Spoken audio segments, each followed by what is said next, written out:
আমাদেরকে আরো একটি জিনিস বিব্রত করে যে এই সংসদে এমন 11 জন ঋণ খেলাপি আছেন একই দল থেকে, যাদেরকে দেখলে এখন মনে হচ্ছে যে এই ঋণ খেলাপির পরিমাণটা আমাদের জন্য একটি বোঝা।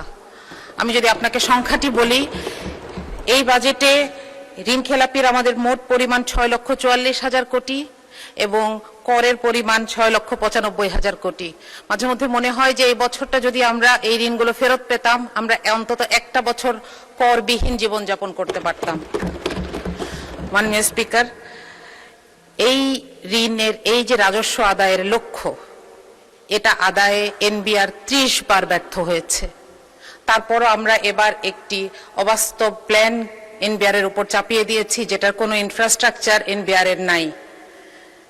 এটা বারবার বলা হচ্ছে কাঠামোগত সংস্কার ছাড়া এই কর আদায় করা সম্ভব নয়, কিন্তু সেটার কোনো সুস্পষ্ট সংস্কার প্রস্তাব ছাড়াই আমরা এমন একটি প্রস্তাব দেখতে পাচ্ছি এই বাজেটে।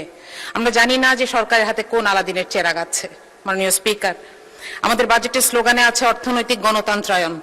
আমি জানি না যে এই কারণেই কিনা বাংলাদেশের সবচাইতে বড় ব্যাংকটিকে এবং সবচাইতে বিখ্যাত সেবামূলক হাসপাতালটিকে খুব দুঃখজনকভাবে একটি বিপর্যয়ের শিকার হতে হচ্ছে। এর কারণ হচ্ছে রাজনৈতিক কুধারণা। আমি বলবো এটি রাজনৈতিক কুধারণা, কারণ এগুলোকে আর্থিক প্রতিষ্ঠান হিসেবে না দেখে সরকার বিরোধী দলের প্রতিষ্ঠান হিসেবে দেখছে, যেটি সুস্পষ্ট অসত্য।